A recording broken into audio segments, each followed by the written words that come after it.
முடி வேறாக கொட்டுறதுக்கு, பொடுகு பிரச்சனைக்கு, முடி நீளமாக இருக்கா ஆனால் அடர்த்தியாக இல்லை அப்படின்னு சொல்கிறவங்களுக்கு, தலைமுடி கண்டிஷ்னரே இல்லாமல் பளபளன்னு நீளமாக வளரணுன்னா இந்த ஃப்ளாக்ஸீட் ஜெல்லை வந்து யூஸ் பண்ணி பாருங்கள். இந்த ஃப்ளாக்ஸீட் பேக் செய்கிறதுக்கு முதல்ல ஒரு பவுலில் வந்து ஒரு 3 டம்ளர் தண்ணி விட்டுட்டு 2 டேபிள் ஸ்பூன் அளவுக்கு ஃப்ளாக்ஸீட் பொடி இது கூட சேர்த்துக்கோங்க. ஆழி விதை பொடி. இதில் வந்து ஒமேகா 3 ஃபேட்டி ஆசிட்ஸ் இருக்குது, vitamin E, vitamin B, anti ஆக்சிடென்ட்ஸ்லாம் நிறையா இருக்குது. இப்போ இது கூட நம்ம வந்து 1 டேபிள் ஸ்பூன் அளவுக்கு ரோஸ் பவுடர் போட்டுக்கலாம். இது சுத்தமான பன்னீர் ரோஸில் செஞ்ச பவுடர். இது எப்படி செய்யுதுன்னு தனி வீடியோ போட்டிருக்கேன், போய் பார்த்துக்கோங்க. இப்போ இதை வந்து நல்லா 10 நிமிஷத்துக்கு நம்ம கொதிக்க விட போகிறோம். இந்த ஃப்ளாக்ஸீடை தலையில் தடவுறதுனால நமக்கு வந்து நல்ல தலையில் வந்து நீரோட்டம் அதிகமாக இருக்கும், அதனால ரத்த ஓட்டம் அதிகரிக்கும்.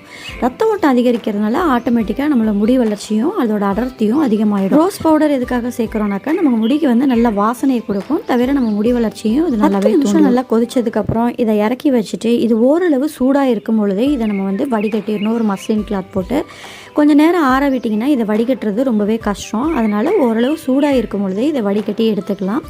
இதை நல்லா மஸ்லின் கிளாத்தில் நல்லா புழிஞ்சு வடிகட்டி எடுத்திங்கன்னா சூடாக இருக்கும்போது கொஞ்சம் தண்ணியாக இருக்கும். ஆறுனதுக்கப்புறம் நல்லாவே ஜெல் கன்சிஸ்டன்சி கிடைக்கும். ஆறுனதுக்கப்புறம் எப்படி இருக்குன்னு சொல்லிட்டு நான் உங்களுக்கு காட்டுறேன். இப்போ எல்லாத்தையுமே நான் வடிகட்டி எடுத்து முடிச்சிட்டேன்.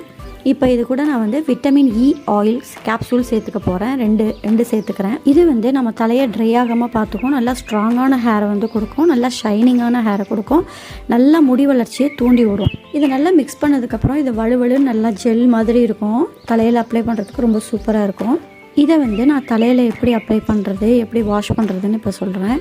கொஞ்சமாக எடுத்துக்கிட்டு இதை தலையில் வந்து அப்ளை பண்ணுங்கள். நல்லா வேர்க்கால்களெல்லாம் படுறாப்பில் தடவணும். ஸ்கேல்ப்லேருந்து நுனி வரைக்கும் ஃபுல்லாகவே நான் எப்படி செஞ்சுருக்கணும் அதே மாதிரியே நீங்கள் வந்து தேய்ச்சிருங்க. இது வந்து அப்ளை பண்ணுறது எல்லா இடத்துலையுமே படணும், குறிப்பாக ஸ்கேல்பில் நல்லாவே படணும். இதை பண்ணி முடித்ததுக்கப்புறமா நீங்கள் வந்து உங்களோட 10 விரல்களையும் வச்சு நல்லா மண்டை முழுக்க அப்படியே உங்களோட ஸ்கேல்ப்லலாம் மசாஜ் கொடுக்கணும். நல்லா இந்த மாதிரி மசாஜ் கொடுத்துட்டு ஒரு 10 நிமிஷமாக கொடுத்துக்கிட்டே இருக்கணும். அதுக்கப்புறம் நீங்கள் ஒரு கொண்டை போட்டுட்டு அதை அப்படியே விட்டுறணும். ஒரு 1 ஹவர் விட்டால் போதும், இல்லை 1/2 ஹவர் கூட போதும், உங்கள் இஷ்டம் அது. அதுக்கப்புறம் நீங்கள் வந்து தண்ணியில் வாஷ் பண்ணிக்கலாம், ஷாம்பு தேவையில்லை. இந்த மாதிரி பண்ணிட்டு வந்தாலே நம்ம முடி வந்து ஹெல்த்தியாக நல்லா அடர்த்தியாக வளர ஆரம்பிக்கும்.